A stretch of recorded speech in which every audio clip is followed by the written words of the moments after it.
Juan capítulo 11, versos 45, perdón, al verso 57. Entonces me deja saber que está ahí para que podamos leerlo juntos. ¿Estamos? Bueno, muy bien, qué chévere.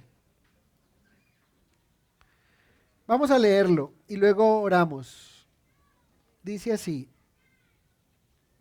Entonces, muchos de los judíos que habían venido para acompañar a María y vieron lo que hizo Jesús, creyeron en él. Pero algunos de ellos fueron a los fariseos y les dijeron lo que Jesús había hecho. Entonces los principales sacerdotes y los fariseos reunieron el concilio y dijeron, ¿qué haremos? Porque este hombre hace muchas señales. Si le dejamos así, todos creerán en él, y vendrán los romanos y destruirán nuestro lugar santo y nuestra nación.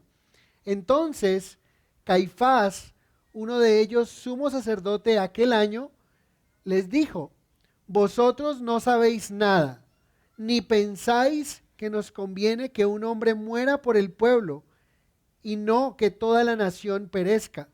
Esto no lo dijo por sí mismo, sino que como era el sumo sacerdote aquel año, profetizó que Jesús había de morir por la nación. Y no solamente por la nación, sino también para congregar en uno a los hijos de Dios que estaban dispersos. Así que desde aquel día acordaron matarle.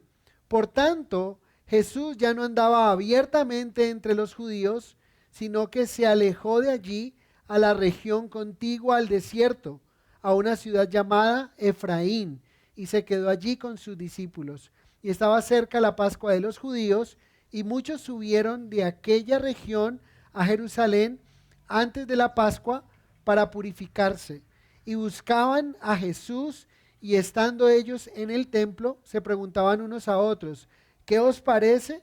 ¿No vendrá a la fiesta?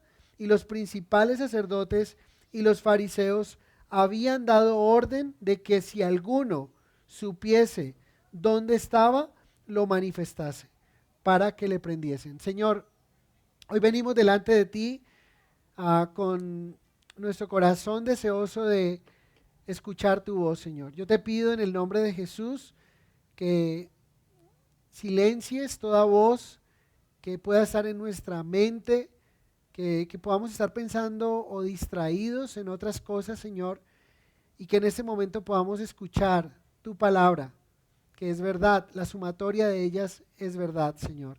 Y nosotros estamos aquí reunidos, creemos que tu palabra, Señor, tiene la capacidad de traer vida, de darnos ese entendimiento de qué es la verdad, quién es la verdad, y de creer que es lo más importante para recibir los beneficios que tú tienes a los que creen en ti. Te damos gracias y ruego, Señor, que nos hables en el nombre de Jesús.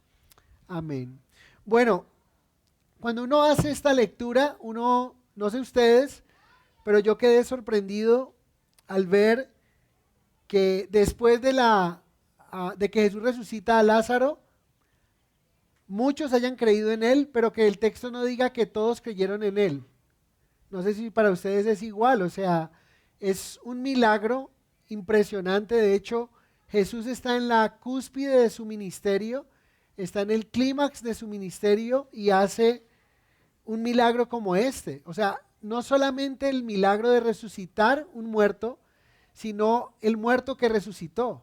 Era un muerto de 4 días, era algo sorprendente. Uno podría pensar realmente que este milagro haría que todos se rindieran y dijeran, ok, tú realmente eres quien dices ser, nos rendimos a ti, te adoramos, pero no ocurrió así. Nos damos cuenta realmente que lo que ocurre es algo diferente.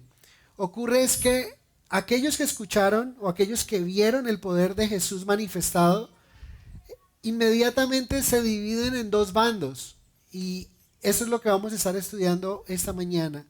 Por una parte, los que creían en Él, o los que decidieron creer en Él, y por otra, los que le rechazaban, desde el verso 46 al 57. Y saben, lo que vemos en este relato nos permite de alguna manera ver cómo está el mundo dividido en nuestros días.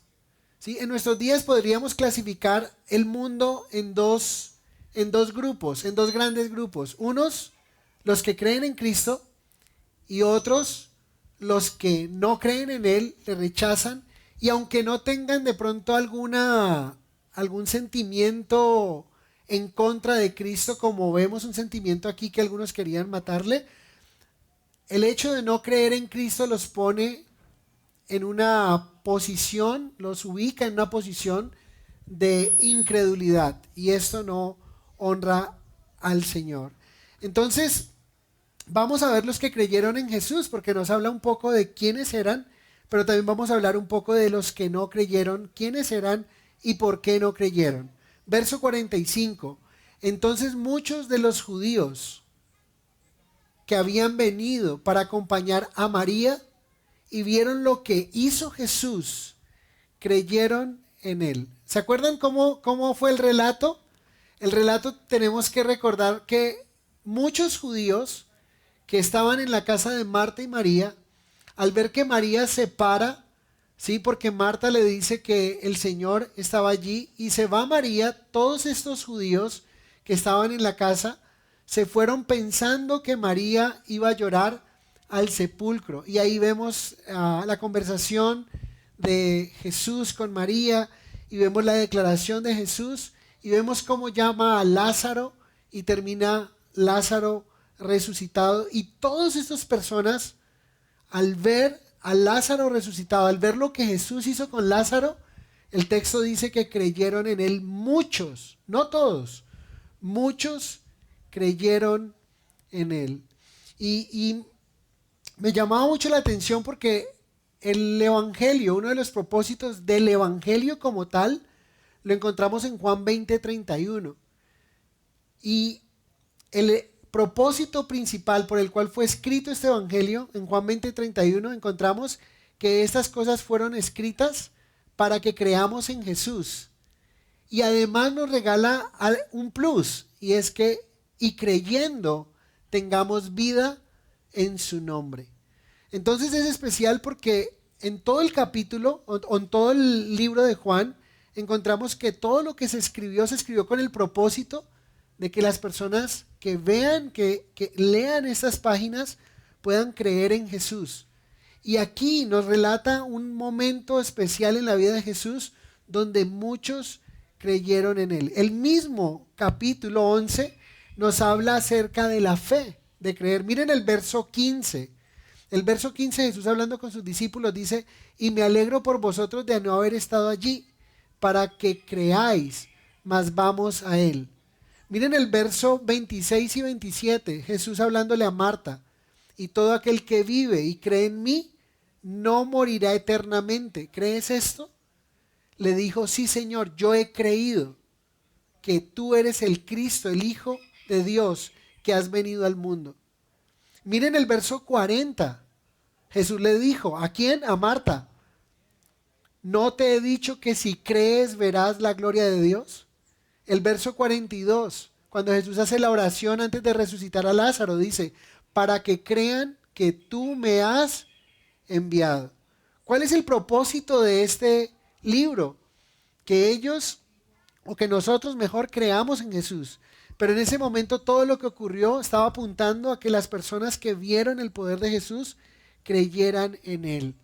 Y me encanta porque el verso 45 dice esto, dice que ellos vieron y creyeron. Y yo no sé si a ustedes les hace pensar en esto de ver para creer. ¿En quién piensan? En Tomás. ¿Recuerdan ustedes que Tomás, el Señor resucita y los discípulos van donde Tomás y le dicen: Tomás, al Señor hemos visto? ¿Y qué dice Tomás? Si yo no pongo el dedo en la llaga, si yo no veo y pongo el dedo en la llaga, entonces no voy a creer. Y Jesús se presenta por amor a Tomás, y entonces en ese momento el Señor invita a Tomás a que ponga su dedo en la llaga y Tomás se arrodilla y dice, Señor mío y Dios mío. ¿Y qué dijo Jesús? Aquí Jesús dijo una bienaventuranza para ustedes y para mí. Esta gente está creyendo por obvias razones. Lo que nos sorprende es que no todos hayan creído. Pero estos muchos que creyeron, dice que creyeron por lo que vieron. Pero la bienaventuranza que Jesús nos dio por medio de Tomás es que bienaventurados los que sin ver creyeron. O los que sin ver creen. Y ese es una bendición para nosotros. Cuando el Señor le dice a Tomás, creíste porque viste, pero bienaventurados los que no vieron y creyeron. Y saben, eso nos habla no solamente de la fe que tú y yo podemos poner en Cristo, porque cuando dice que es para que creamos en Él, recuerden que es el propósito del Evangelio, pero también el propósito de este milagro, porque en el verso 4, noten lo que dice el verso 4, oyéndolo Jesús dijo, esta enfermedad no es para muerte, sino ¿para qué? Para la gloria de Dios. ¿La enfermedad de Lázaro terminó siendo para la gloria de Dios, sí o no? Absolutamente. Jesús no solamente lo sanó, Jesús lo levantó de los muertos y lo que está pasando aquí, lo que glorifica a Dios, es que muchos han creído en Jesucristo. Y entonces termina cumpliéndose lo que Jesús dijo en el verso 4, que la enfermedad era para la gloria de Dios. Y es especial. Pero en el verso 31 de Juan 20 dice para que creyendo tengáis vida en su nombre. Como les decía ahora, es esa capacidad que Dios nos da o esa bendición que nos regala, esa promesa de aquellos que creemos en Cristo, tenemos una esperanza que no tiene fin, una promesa maravillosa y es vida eterna. Dice para que tengáis vida en su nombre. La palabra tener habla de poseer, ¿verdad? Y la palabra vida habla de ese verbo y de esa palabra que nos habla de vida, pero no vida física o no vida de bios, de vida material, sino de una vida eterna. Y es el regalo que tenemos los que creemos en el Señor. Y también no solamente recibimos vida eterna, sino que recibimos o somos librados de una condenación, como dice Juan 3:18. El que cree en Cristo no es condenado, ¿sí? Pero el que no cree ya ha sido condenado. O sea, nos cambia. El creer en Cristo no es simplemente regalarnos esa bendición de poseer una vida que no tiene fin, una vida eterna, una comunión con Dios perfecta, sino que además hemos sido librados de una condenación. Voy a leerlo, dice Juan 3:18, el que en Él cree, o sea, el que cree en Cristo, no es condenado, pero el que no cree ya ha sido condenado, porque no ha creído en el nombre del unigénito Hijo de Dios. ¿Se pueden imaginar esto? O sea, ustedes y yo, si hemos creído en Cristo, no solamente poseemos una promesa que Dios nos ha dado de vida eterna, sino que hemos salido de un estado de condenación en el cual nos encontrábamos, pero en el cual se encuentran aquellas personas que no han creído en Cristo. Y recuerden que la humanidad se divide en dos, en los que creen en Cristo y los que no creen por alguna razón, y otros hasta con odio hacia Jesús, ¿verdad? Y noten que los que creemos tenemos esta promesa, pero que los que no creen, lo que les espera es una condenación eterna. Por eso, predicar el Evangelio es tan importante. Porque cuando decimos, ¿de qué me salvó el Señor? ¿Sí? ¿De qué nos salvó el Señor? Es bueno que nosotros podamos entender que Juan 3:18 nos dice que si nosotros creemos en Cristo, nos está diciendo que no seremos condenados. No seremos, de alguna manera, no tendremos que vivir una condenación eterna, un castigo eterno después de morir, sino que lo que recibiremos de Dios es una vida, una comunión, un bienestar eterno que no tiene fin. Y yo no sé si ustedes esto les anima, les bendice, les afirma que creer en Cristo no es simplemente bien por ti y mal por los que no creen en Él. O sea, ay, qué chévere. Sino realmente lo que estamos hablando es de vida eterna o muerte eterna. La palabra muerte es separación. Entonces tiene un propósito este evangelio, y es que creamos en Cristo como tú y yo hemos creído. Y si hay alguien aquí que no ha creído en el Señor, pues qué bueno que recapacite en esto, porque lo que espera a su vida, si no cree, si la muerte llega a su vida sin creer en Cristo, lo que espera es una condenación eterna. Pero ¿saben algo que me llamó la atención?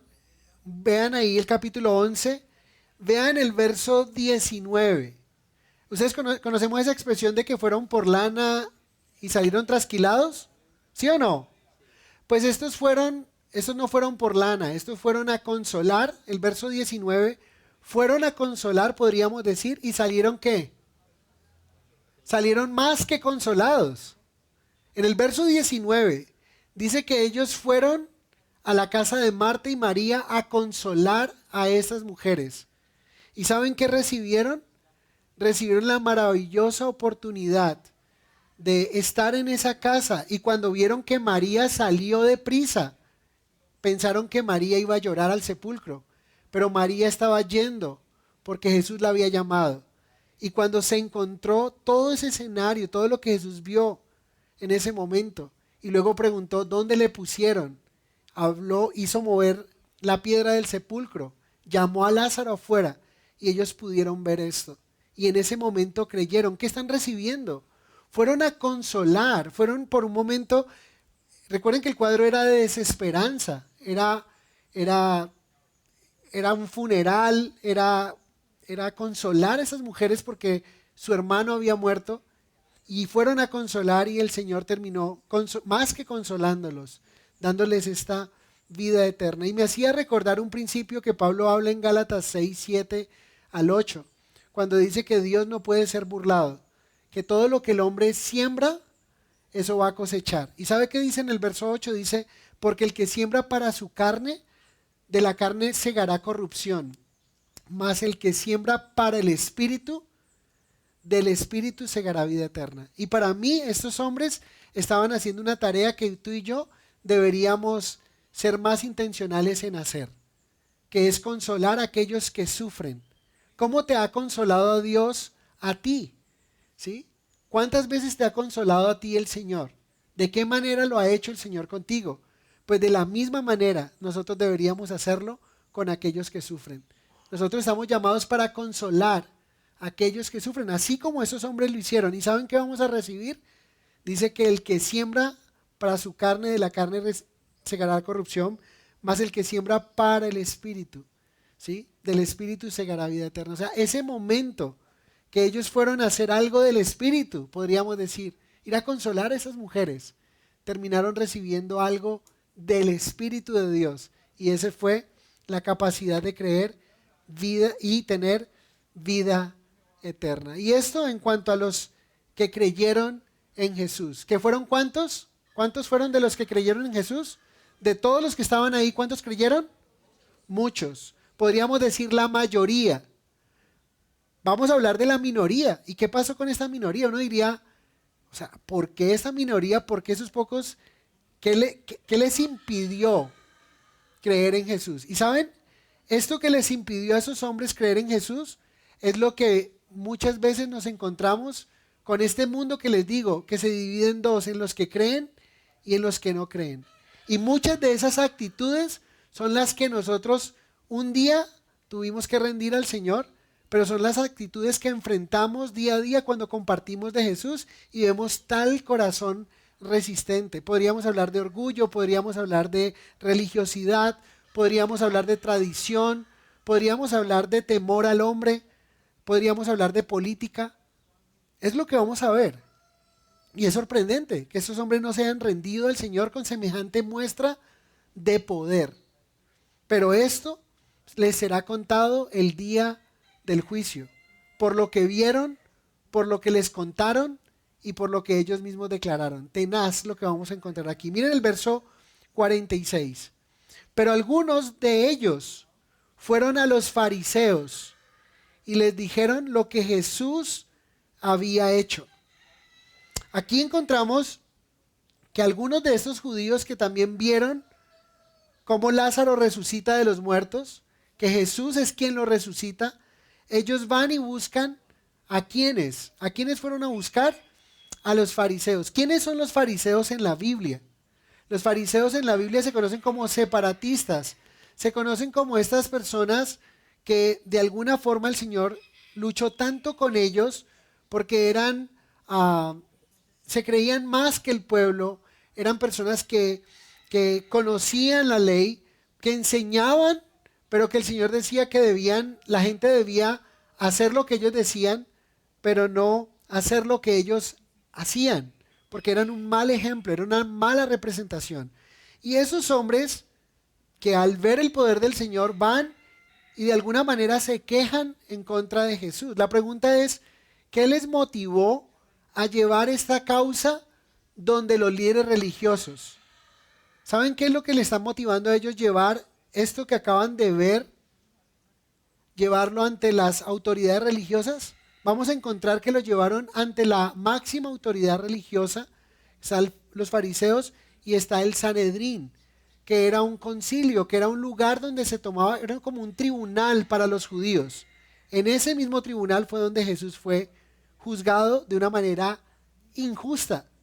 Pero ellos están llevando como esta causa, como que ellos examinen si esto que está ocurriendo, esto que Jesús está declarando, o están colocando una queja, o están incómodos.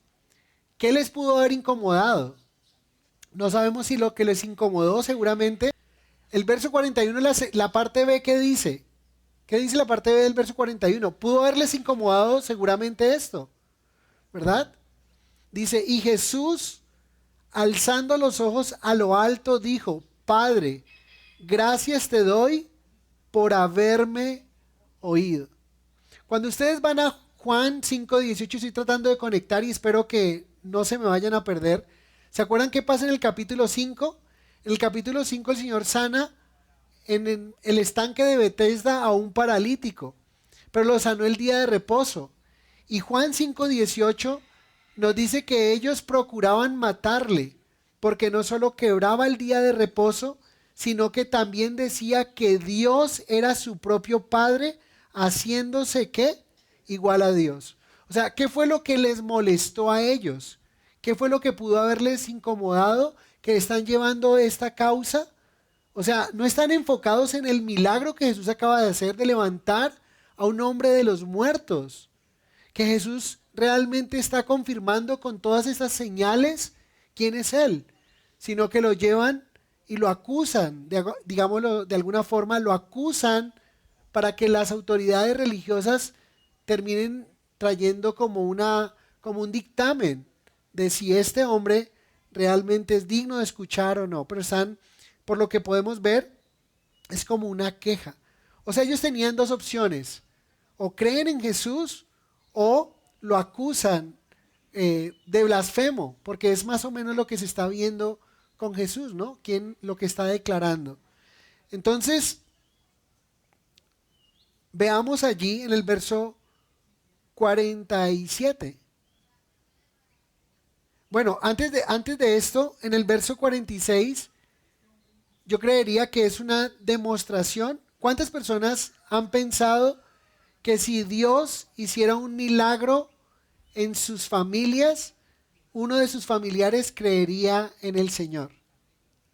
Este versículo y este relato que estamos viendo aquí demuestra totalmente lo contrario. ¿Cuántas personas han pensado, si Dios sanara a mi familiar de esta muerte, de esta enfermedad terminal, de seguro mi esposo creería, de seguro mi papá creería, mis hermanos creerían? Este pasaje y este relato demuestra que no es así. No sé si lo están viendo, o sea, están viendo un milagro de un muerto de 4 días que resucita, que Jesús resucita, y esos hombres no creen en Jesús. ¿Y saben qué nos enseña esto? Nosotros deberíamos dejar de estar pidiendo tantos milagros y estar proclamando más la palabra de Dios. En 1 de Pedro 1:23 dice que la palabra de Dios es la semilla incorruptible por la cual nosotros un día renacimos. ¿Qué significa esto? lo que nos trajo a esta vida eterna, lo que nos hizo creer en Cristo Jesús, fue que un día escuchamos el Evangelio, escuchamos la palabra de Dios, fuimos convencidos por lo que escuchamos, el Espíritu Santo utilizó esa palabra que escuchamos y nosotros decidimos creer.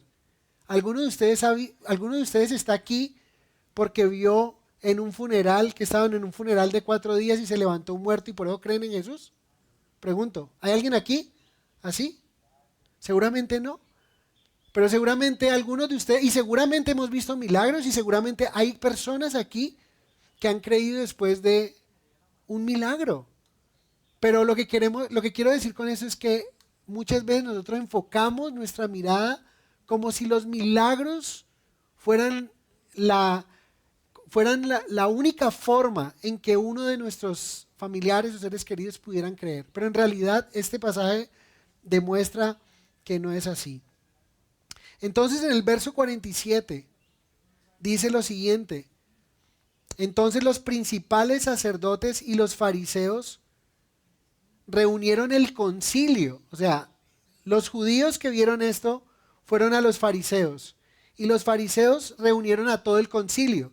Dentro del concilio eran 70 hombres de la sociedad, digamos, estaban fariseos, habían saduceos, estaba el sumo sacerdote, que en este caso vemos que el relato nos habla de 2 sumos sacerdotes, que fue algo de la época de Jesús, porque los romanos pusieron a otro sumo sacerdote, pero realmente según cuando Dios instauró la forma de adoración y de todo esto, y llamó a la tribu de Leví, solo separó a un hombre para que fuera el sumo sacerdote.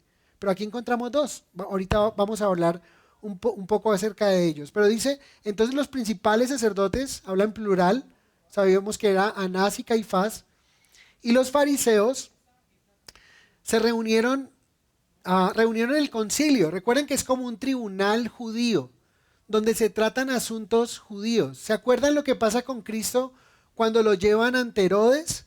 Cuando lo llevan ante Pilatos. ¿Qué es lo que trata de hacer Pilatos? De alguna manera es como que se trata de sacudir de una situación, o que ellos lo están acusando por algo que tienen que juzgar los mismos judíos. ¿Dónde? En su tribunal. Y los romanos permitían que los judíos hicieran esto. Lo único que no permitían los romanos de los judíos era que le dieran muerte a una persona que fuera culpable por algo. Ellos tenían que demostrar, por eso es que a Jesús lo acusan ante los romanos de una manera diferente, que él se llama rey de los judíos y todo eso para de alguna manera despertar que los romanos tienen que ponerle fin a ese hombre, porque puede traer una rebelión muy fuerte. Pero aquí lo que estamos viendo es un concilio, un tribunal judío.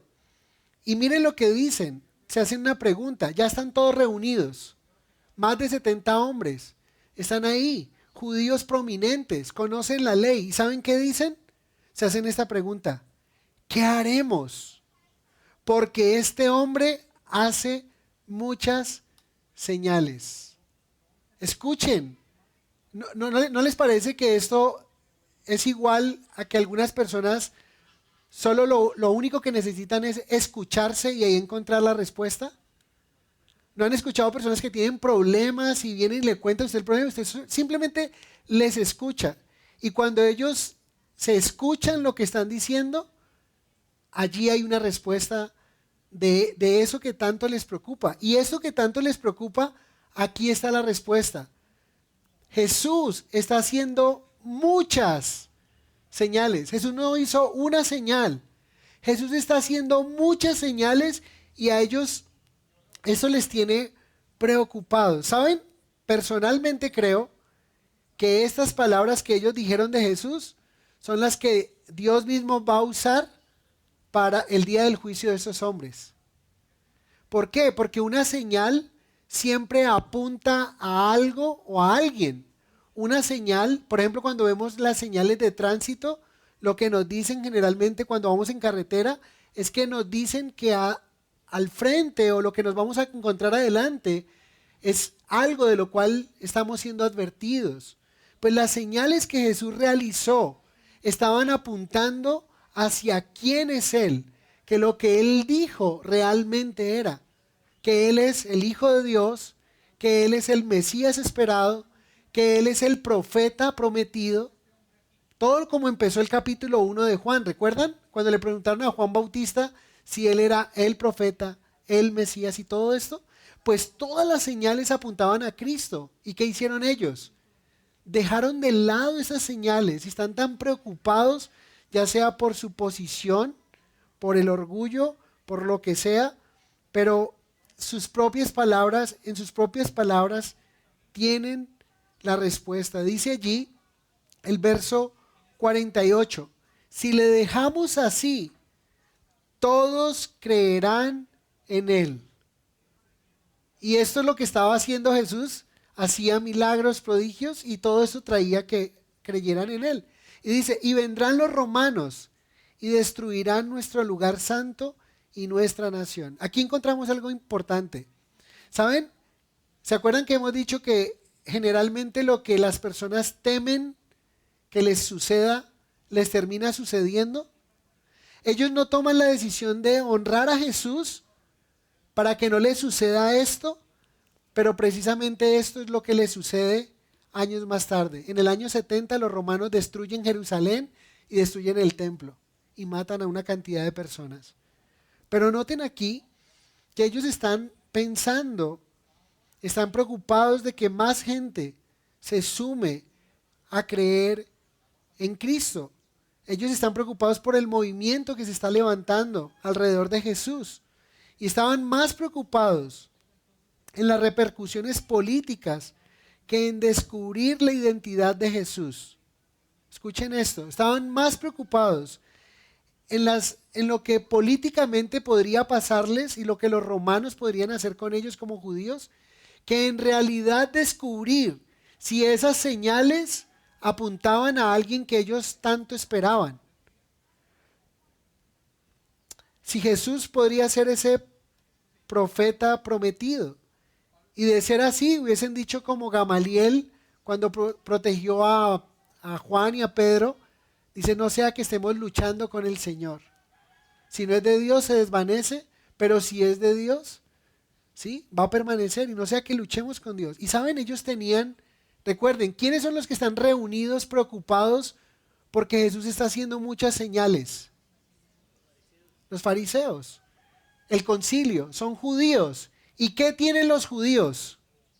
¿Qué Dios les ha dado a los judíos para saber o no saber si lo que tienen enfrente viene o no viene de Dios? ¿Qué tienen los judíos?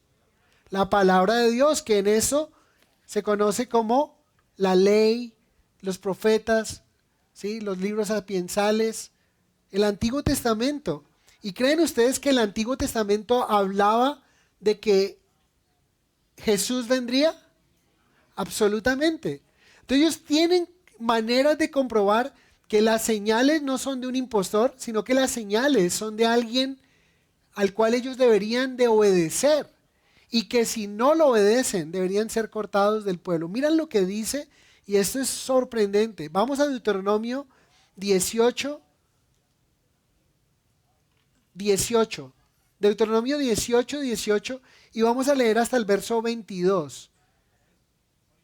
Es sorprendente que ellos hayan tenido esto ante sus ojos y no hayan creído en el Señor. Dice el verso 18, profeta les levantaré de en medio del pueblo, les levantaré de en medio de sus hermanos, como tú, y pondré mis palabras en su boca, y él les hablará todo lo que yo le mandare. ¿Quién está hablando aquí? Dios le está hablando ¿a quién? A Moisés. Dios le está diciendo, profeta voy a levantar en medio de sus hermanos como tú, Moisés. Voy a levantar un profeta. ¿Cuál es el profeta mayor para los judíos? Moisés. Y está diciendo, mis palabras pondré en su boca, y él les hablará todo lo que yo le mandaré. Miren el verso 19. Mas a cualquiera que no oyere mis palabras, que él hablare en mi nombre, todo lo que Jesús estaba haciendo, enseñándoles a orar, cuando elevó su oración, Padre, yo sé que siempre me oyes y todo esto, dice, yo le pediré cuenta. ¿Saben qué significa pedirle cuenta? La palabra pedirle cuenta es la misma que Pedro usa en su discurso y utilizando este pasaje, él dice, será desarraigado del pueblo. ¿Por qué? Porque la fe agrada a Dios. ¿Qué dice Hebreos 11? Sin fe es imposible. Y esta gente no está creyendo en Jesús, está viendo las señales y no está creyendo. Y entonces el que cree tiene la posibilidad o recibe de parte de Dios el ser llamado hijo de Dios, recibe vida eterna, no será condenado, ¿verdad? Pero el que no cree no será contado con el pueblo de Dios, porque la incredulidad no agrada a Dios. Pero miren el verso 20 de Deuteronomio 18. Dice, el profeta que tuviere la presunción de hablar palabra en mi nombre, a quien yo no le haya mandado hablar, o que hablar en nombre de dioses ajenos, el tal profeta ¿qué? Morirá. Ahora, ¿tenían ellos la forma de saber cómo discernir que un profeta venía de parte de Dios o no? Miren el verso 21.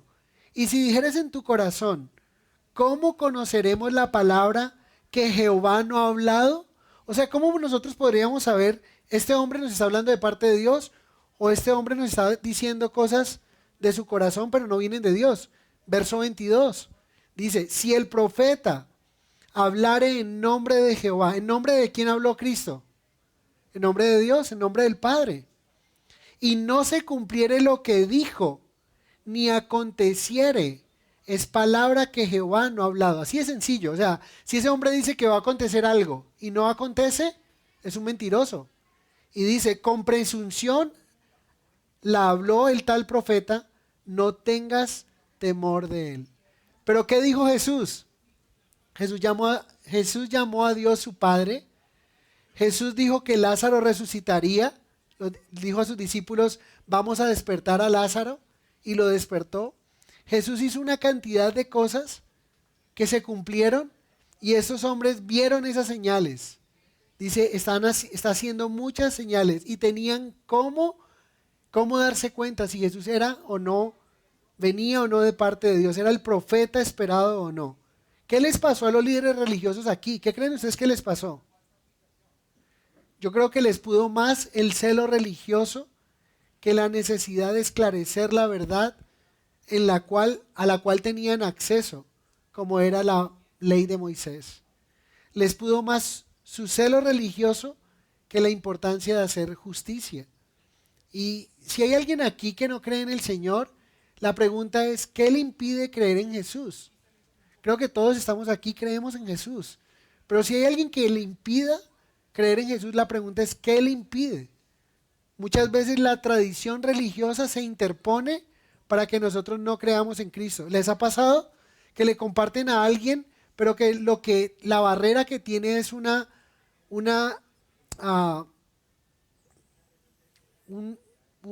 tradición religiosa sin fundamento bíblico? Pero dicen, no, así me enseñó mi mamá y así me quedo. Así puedan tener una Biblia en su casa y uno les dice, abra la Biblia. Dice, no, así me enseñaron en la casa y así me quedo. Y nosotros tenemos que pedirle al Señor sabiduría y discernimiento. Cómo llevar a las personas que puedan ver lo que dice la palabra, para que puedan quitar esto que les impide creer en el Señor. Y si hay alguien que esté así, el mejor desafío para una persona es invitarlo, desafiarlo, atreverse a escudriñar las Escrituras. Porque esto les va a llevar a tomar un veredicto, del cual es creer o rechazar al Señor. Recuerden, ¿cuántas veces un religioso puede, en lugar de querer esclarecer la verdad, ¿sí?, lo que hacen es de alguna manera aferrarse a esa tradición? La verdad, Jesús dijo que Él era la verdad en Juan 14:6. Entonces, lo que quiere el Señor que nosotros hagamos cuando compartamos a alguien, no es que seamos fanáticos religiosos, sino que podamos realmente saber cómo compartirle a una persona que está colocando una cantidad de barreras que no le permiten ver, ni siquiera escucharse. Si ellos se hubieran escuchado, Jesús está haciendo muchas señales. Bueno, veamos a través de las Escrituras si esas señales que Él está haciendo corresponden a quien esperamos. ¿Qué dicen las señales que haría el Mesías? En Lucas 4, verso 16, dice que cuando Él vendría, eh, abriría los ojos de los ciegos, sanaría a los enfermos. ¿Qué hizo Jesús en Juan capítulo 9? Sanó a un hombre que nació ciego, ¿verdad? De hecho, uno de los judíos dijeron, no podía este que abrió los ojos al ciego no haber permitido que Lázaro muriera. O sea que todo eso está ahí conectado realmente. Y lo que podemos ver es que ellos vieron una y otra señal, pero su religiosidad, su tradición religiosa les impide, su orgullo les impide reconocer al Señor. Desafortunadamente estos líderes religiosos le dieron más importancia al temor a los hombres que al temor de Dios. ¿Qué dice el Salmo 118? ¿Sabían ustedes que algunos estudiosos han dicho que la mitad de la Biblia, cuál es el versículo de la mitad que está en la mitad de la Biblia? Salmo 118, 8. Mejor es confiar en Dios que en confiar en los hombres. Pero en el verso 6 dice, Jehová está conmigo, no temeré lo que me pueda hacer el hombre. ¿Cuál fue el temor de ellos? El temor de ellos era ¿quiénes? Los romanos. Le temieron al hombre y no le temieron a Dios y no indagaron, no investigaron y ahora están a punto de tomar la decisión más terrible que les va a ser contada como parte del castigo que iban a recibir. Miren lo que dice el verso 49. Entonces Caifás, uno de ellos, sumo sacerdote aquel año, les dijo, vosotros no sabéis nada. Verso 50. Ni pensáis que nos conviene que un hombre muera por el pueblo y no que toda la nación perezca. ¿Quién está hablando? El sumo sacerdote, Caifás, el líder religioso. Dice, ustedes no saben nada, ¿no se dan cuenta? Lo que Caifás está haciendo es tomar una decisión de algo político. Pero Juan el evangelista nos regala el comentario de lo que él hizo. Miren el verso 51. Esto no lo dijo por sí mismo, sino que como era el sumo sacerdote aquel año, profetizó que Jesús había de morir por la nación. Y no solamente por la nación, sino también para congregar en uno a los hijos de Dios que estaban dispersos. Así que desde aquel día acordaron ¿en qué? En matarle. ¿Y qué es lo que nos está diciendo? Que Caifás está tomando una decisión de lo que les conviene. Pero él no se da cuenta, dice Juan el apóstol, nos dice que no se da cuenta que él estaba dando era una profecía. En otras palabras, lo que Juan estaba diciendo, lo que Caifás estaba diciendo, es la proclamación del evangelio. Que Jesús, siendo perfecto, teniendo una vida perfecta, vendría como el Salvador del mundo, a entregar su vida por los pecadores del mundo, para que los que crean en Él no se pierdan y tengan vida eterna. Tenaz. Pero este hombre no sabe lo que está diciendo. Él lo está diciendo con una mente y un corazón de odio y de incredulidad hacia Jesús. ¿Y saben qué nos enseña esto? Nos enseña que muchas personas son usadas por Dios, pero no son aprobadas por Él. Este hombre fue usado para decir una profecía. ¿Qué fue lo que ocurrió? Jesús vino para tomar nuestro lugar. ¿Qué nos dice 1 de Pedro 3:18? Los que estamos en Navegantes. Porque también Cristo padeció una sola vez por los pecados. El justo por los injustos. ¿Para qué? para llevarnos a Dios. Era imposible que el injusto pudiera venir a Dios que es justo y que es santo. Y por eso Cristo, siendo justo, murió como un injusto, para que los injustos que crean en Él puedan venir a Dios, que es justo. Parece un trabalenguas, pero no lo es. Dice, porque también Cristo padeció una sola vez por los pecados. Él padeció una sola vez por los pecados de la humanidad, por tu pecado, por mi pecado y por los pecados de aquellos que aún no le reconocen, por los cuales oramos que le reconozcan, porque si no lo que viene es condenación eterna. Y dice, porque también Cristo padeció una sola vez por los pecados. El justo, el sin pecado, murió por los injustos. Y aquí es donde actúa el puente, para llevarnos a Dios. Siendo a la verdad muerto en la carne, pero vivificado en espíritu. ¿Sabes lo que dice aquí? Lo que está diciendo Caifás es conveniente. Y claro que es conveniente. Cristo tomó nuestro lugar.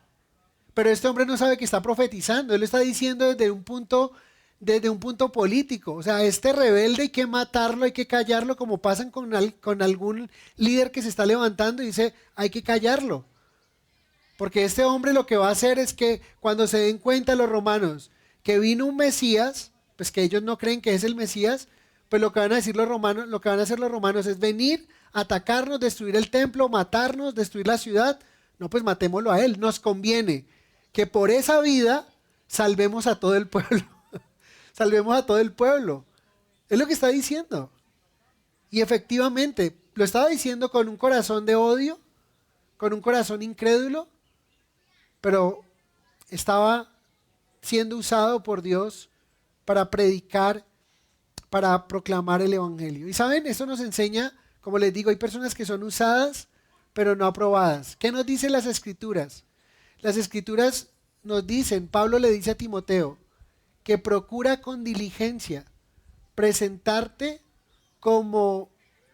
delante de Dios como un obrero aprobado, que no tiene nada de qué avergonzarse. Ustedes y yo estamos para la gloria de Dios, estamos para ser usados por Dios, para alcanzar a otros, para llamar a otros de las tinieblas a la luz, por medio de este evangelio que estamos viendo aquí, que Caifás predicó sin saberlo. Pero ¿sabes?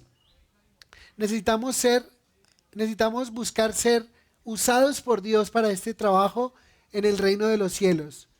Pero lo que necesitamos hacer es no solamente ser usados, porque el Señor puede usar un burro, el Señor puede usar un gallo, como lo hizo cuando el gallo que profetizó, ¿sí?, que cantaría y cantó y Pedro negó al Señor. El Señor puede usar lo que sea, pero el Señor quiere que nosotros nos presentemos delante de Él como ¿quién? Como obreros aprobados. Y escuche lo que dice, que no tienen nada de qué avergonzarse, que usan bien la palabra ¿de qué? De verdad.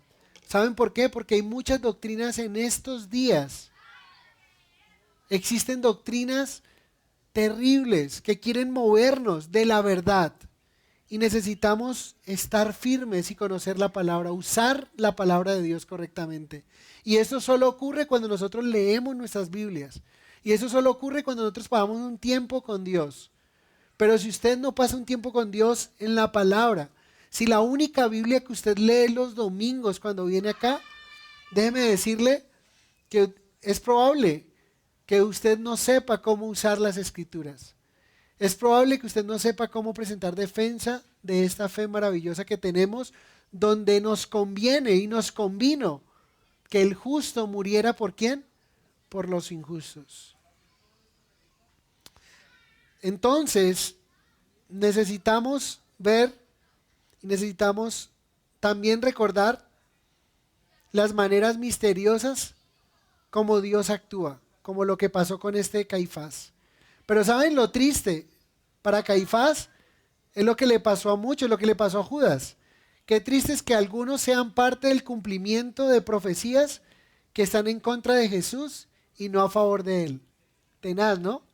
Van a levantarse hombres, mujeres, que van a ser usados para cumplir lo que Dios ha dicho en su palabra, pero qué triste que ellos sean usados para el cumplimiento, pero que todo esto sea en contra del Señor, como lo está haciendo Caifás.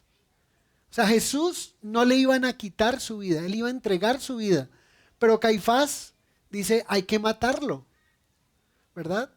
¿Y qué personas fueron usadas por Dios para cumplir profecías de las Escrituras, pero a favor del Señor? Siempre recuerdo en esa familia o en ese hombre que le prestó el pollino al Señor para que el Señor entrara triunfalmente.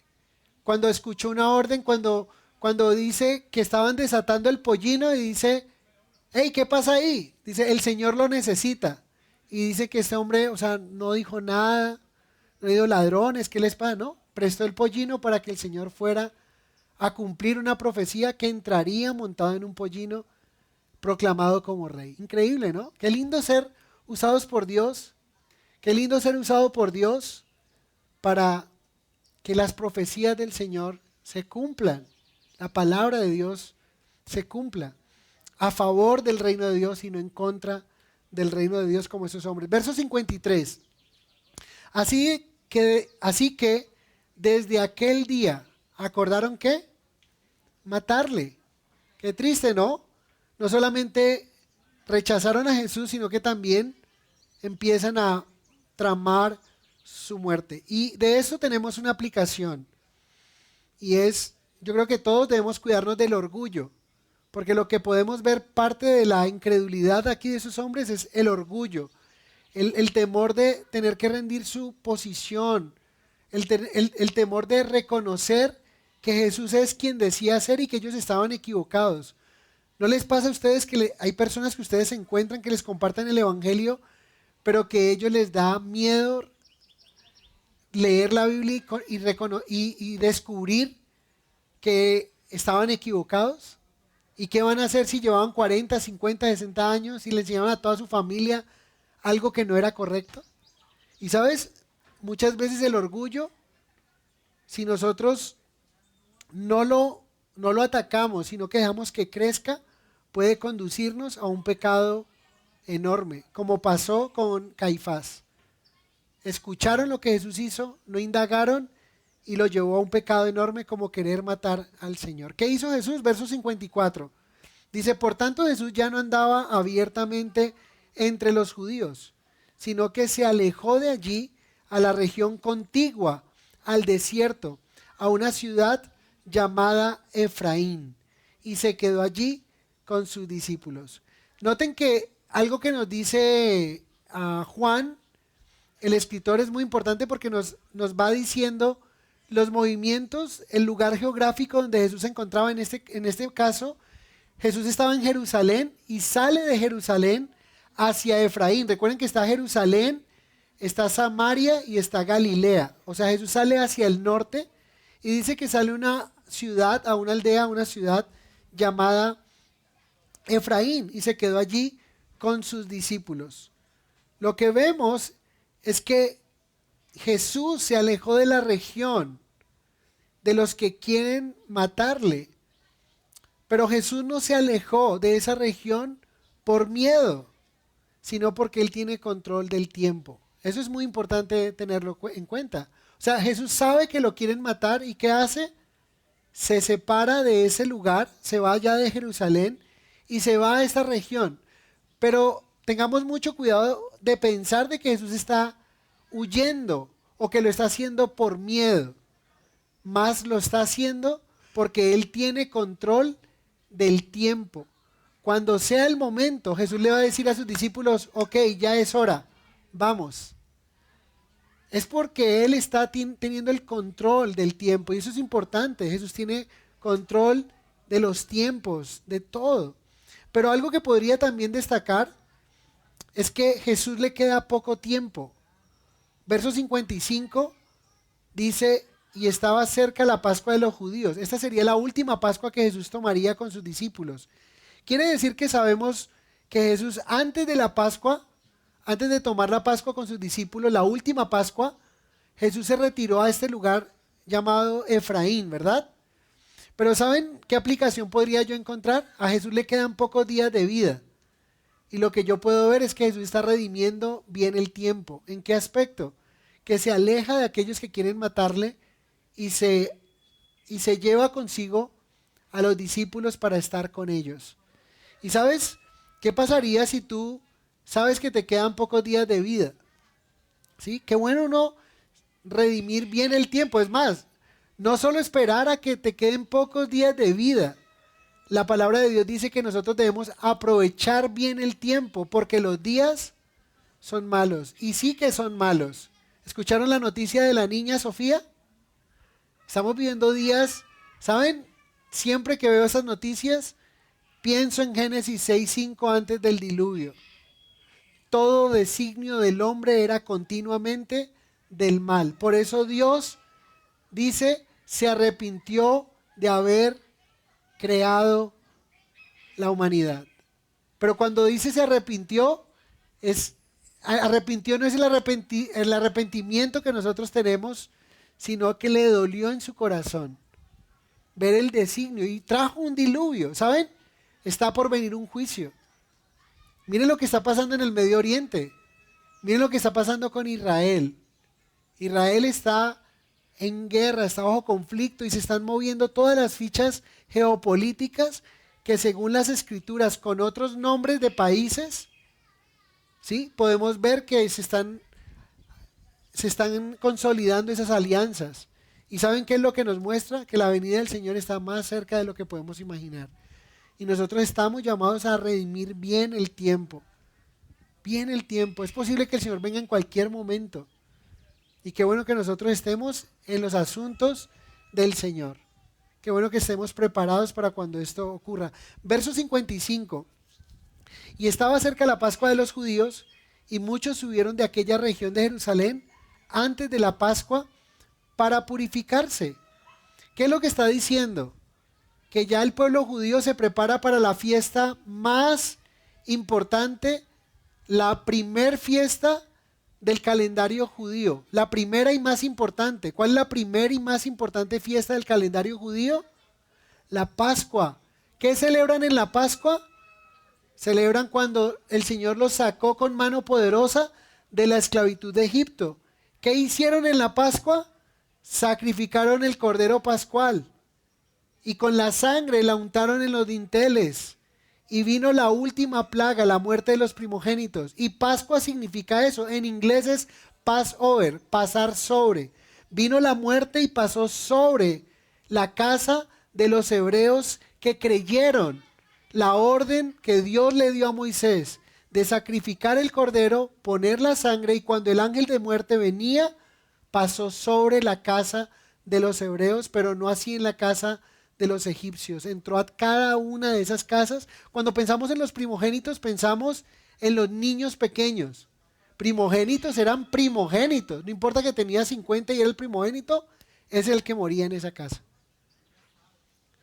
Y sabes, en esa celebración, Jesús está a punto de tener la última Pascua con sus discípulos, pero dice que esos judíos, miren lo que es la religión, y vamos cerrando con esto. Miren lo que son los actos religiosos y que Dios nos libre a nosotros de estos actos religiosos. ¿Qué están haciendo? ¿Qué dice el verso 55, la parte final del verso 55? ¿Cómo se están preparando los judíos? ¿Cómo se están preparando?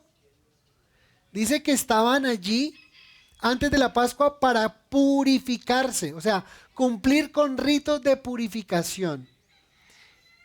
Pero miren el verso 56. Dentro de estos judíos, ¿quiénes están? Vean el verso 56 y 57. Y buscaban a Jesús. Y estando ellos en el templo, ¿quiénes estaban en el templo? Los fariseos, los judíos que vieron a Jesús resucitar a Lázaro, pero que fueron a poner la queja a los fariseos, el concilio, el Sanedrín. O sea, todos estos judíos supuestamente están cumpliendo con el rito, purificándose. Están dentro del templo, pero ¿qué están pensando? Estando en el templo se preguntaban unos a otros, ¿qué os parece? ¿No vendrá la fiesta? ¿De quién están hablando? De Jesús. ¿Será que este va a venir? ¿Será que se va a presentar? Y miren el verso 57. Y los principales sacerdotes y los fariseos habían dado orden de que si alguno supiese dónde estaba, lo manifestase para que le prendiesen. ¿Y para qué le iban a prender? Para hacerle un juicio, un concilio. O sea, en el concilio hacerle un juicio manipulado para llevarlo en últimas a la muerte, porque ya en el verso 53 nos dice que Caifás, que dijo, nos conviene que uno muera por todos. Y entonces, ¿qué aplicación nos regala todo esto que vemos aquí? Podemos ver el contraste entre celebrar una fiesta establecida por Dios, como lo era la Pascua, y la actitud como era celebrada por algunos. Podemos también ver el contraste de estar con Jesús, como en el caso de los que se fueron, dentro de los que se fueron, ¿verdad? Recuerden que a Jesús lo quieren matar y él se va con sus discípulos. Y entre los discípulos, ¿quién va? Judas. Y Judas va a ser ese hombre que va a avisar dónde está Jesús para apresarlo y para luego llevarlo. O sea, aquí le están allanando el camino a Jesús. Y la aplicación que nos regala esto es, podemos venir a la iglesia. La Biblia dice que debemos venir a la iglesia. Dios ordena que debemos venir a la iglesia. Claro que debemos venir a la iglesia. Hebreos 10, 24, 25, ¿qué dice? Y considerémonos unos a otros para estimularnos al amor y a las buenas obras, no dejando de congregarnos como algunos tienen, sino antes bien exhortándonos, y tanto más cuanto veis que el día se acerca, hermanos. Y es importante congregarnos. Pero quizá a usted le puede pasar, y espero que no nos pase ni a usted ni a mí, que podemos venir y congregarnos y poder cumplir con el mandato de congregarnos, pero no hacerlo con el corazón ni con la actitud correcta. Que el Señor nos ayude a liberarnos de tantas cargas y de tantas cosas que a veces podríamos traer en nuestro corazón, de unos con otros y otros con otros. De poder liberarnos también de lo que pasa allá en nuestras casas, quizás situaciones difíciles, pero que tengamos la actitud y la madurez para afrontarlo como cristianos y poder tener un corazón limpio. Dice que los de limpio corazón verán a Dios. Y es importante pedirle perdón al Señor. Esas canciones que cantamos ahora hicieron la mejor introducción. ¿En qué momento podemos perder el camino? ¿Sí? ¿En qué momento, ¿me ayudas? ¿En qué momento dice la canción Babel que cantamos? Es que dejamos de adorar. ¿Sí? Y es una preparación para pedirle perdón al Señor. Y que Dios nos libre de simplemente cumplir con un mandato para hacer un checklist, pero no tener ni el corazón ni la actitud correcta. El Señor no solo quiere que nos congreguemos, Él quiere que lo hagamos de la manera correcta, de la manera apropiada. Amén. Y no que simplemente cumplamos con los ritos externos. Es muy importante que tengamos esto en cuenta. ¿Qué tal si concluimos pensando que los que creemos, recordando mejor que los que creemos en Cristo, ¿verdad? Tenemos promesas maravillosas. Que los que rechazan a Cristo tienen consecuencias terribles. Que si hay alguien aquí que no ha creído en Cristo, la pregunta es, ¿qué te impide creer en Él? Y recuerda, no es por falta de evidencias, porque hay evidencias internas y evidencias externas. ¿Cuáles son las evidencias internas para creer en Jesús? La palabra de Dios. Pero ¿cuáles son las evidencias externas? Porque dice, estas se han escrito, Juan 20:31, y estas se han escrito para que creáis en el Hijo de Dios, para que creáis en Él como Hijo de Dios, o en el Hijo de Dios. Y creyendo, tengáis vida eterna. ¿Ok? Las evidencias para creer en Cristo internas las tenemos en las Escrituras. Les pregunto, ¿nosotros tenemos evidencias externas para creer en Cristo? ¿Sí o no? ¿Sí o no? ¿Cuáles son las evidencias externas para creer en Cristo? La creación, muy bien, ¿qué más? La historia. La arqueología. Hoy día se están encontrando cualquier cantidad de cosas que fueron registradas en este libro, del cual nosotros creemos que fue inspirado por Dios. Entonces, ¿qué hacemos si alguien no cree en la palabra de Dios? ¿Qué tal llevarlo a la historia? ¿Qué tal llevarlo a este pueblo que existe hoy, a esta nación que existe hoy, a lo que Dios ha hecho, a la tumba de Cristo que está vacía? Tremendo, ¿no? Pero recuerden que tenemos un privilegio, una bienaventuranza, bienaventurados los que creen, los que sin ver creyeron. Entonces, si no has creído, no es por falta de evidencia, sino por dureza de corazón o deliberadamente no quieres creer. Recuerden que Jesús tomó nuestro lugar, siendo perfecto, murió como un criminal, fue sepultado y el tercer día resucitó de los muertos, y por eso creemos en Él. Entonces, que el Señor nos ayude a tener también la actitud correcta cuando venimos delante de Él, cuando estamos con Él. Que no seamos como Judas, ¿no? Que fue de los que se fue de retiro con el Señor, alejarse de los que querían matarle, pero luego es Él quien entrega al Señor. Que valoremos los tiempos que tenemos con el Señor, que valoremos el tiempo de estar en su presencia. Padre, gracias te damos por tu palabra, Señor. Gracias por tu amor, por tu misericordia, Señor, por tu bondad. Gracias porque poder entender esas escrituras nos permite que nuestra fe se solidifique más en ti, que afirme realmente que nuestra vida está más que segura al creer en ti, que estamos completos, que estamos plenos, que en ti hay plenitud de gozo. Yo te pido por aquellos que como David, por su pecado, perdieron de alguna manera el gozo de su salvación, el gozo.